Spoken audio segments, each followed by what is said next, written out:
And when it's time for me to write another book, I don't even know what it's going to be. I just know that it starts germinating inside me.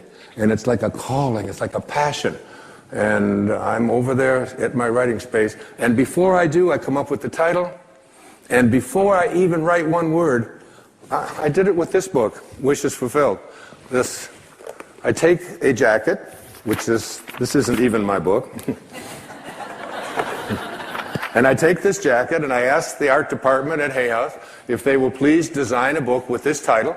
And I put it around another book, which I have done, and I set it on my writing space next to Ralph Waldo Emerson and Jesus Christ picture and Paramahansa Yogananda and my children and the people that I love deeply and profoundly in my life. And I look at it with 3 white candles that I light every single time I sit over there, and I look at that jacket.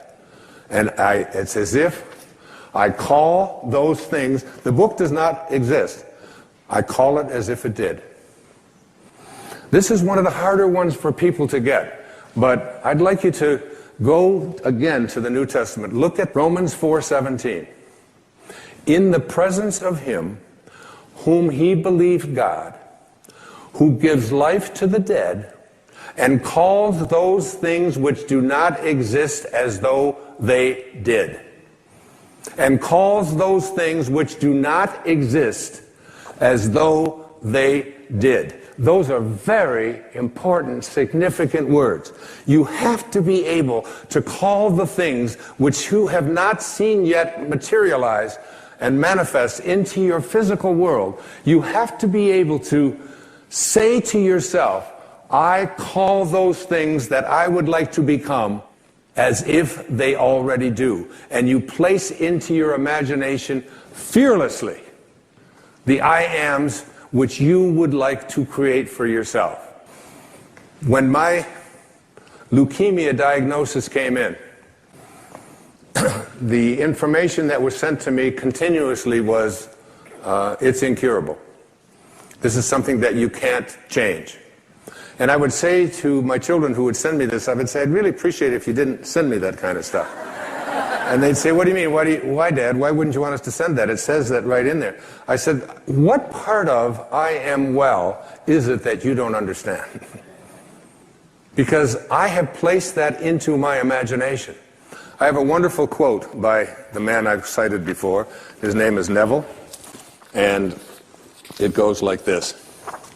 He says, disregard appearances, conditions, in fact, disregard all evidence of your senses, that is what your eyes and ears tell you, that deny the fulfillment of your desire, whatever it is you want to attract into your life. Disregard appearances, conditions, in fact, all evidence of your senses that deny the fulfillment of your desire. Rest in the assumption that you already are what you want to be. For in that determined assumption, you and your infinite being, your extraordinary self, which is what this program is about, are merged in creative unity, and with your infinite being, God, all things are possible. God never fails, and you are a piece of that which never fails. And you are going to move beyond just being a piece and just being a fragment and just being a segment until it becomes your overwhelming knowing that you have within you this divine capacity. You don't need evidence of your senses. I wrote a book a few years back. The title of it, I had to get my publisher because they didn't understand it. They called back, they said, I think you got this wrong. I said, no, it's called You'll See It When You Believe It. Not the other way around. People will say, well, I'll believe it when I see it. It doesn't work that way. You'll see it when inside you have a knowing. And Neville also said, therefore, to incarnate a new and a greater value of yourself, you must assume that you already are what you want to be, and then live by faith in this assumption.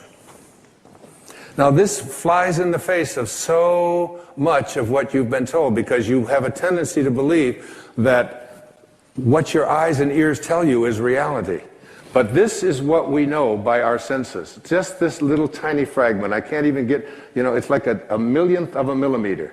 And all that is unknown is in the invisible, in the imagination. And most of our attention is focused on, this is my beliefs and my disbeliefs about what is possible and what isn't possible are here. And it's an endless universe. So placing I ams into your imagination is one thing. It's an intellectual act.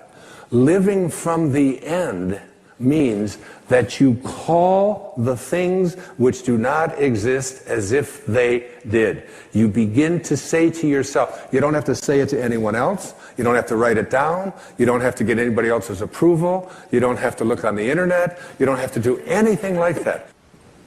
I have had such a magical experience. While I was writing Wishes Fulfilled, I had so many divine things come into my life.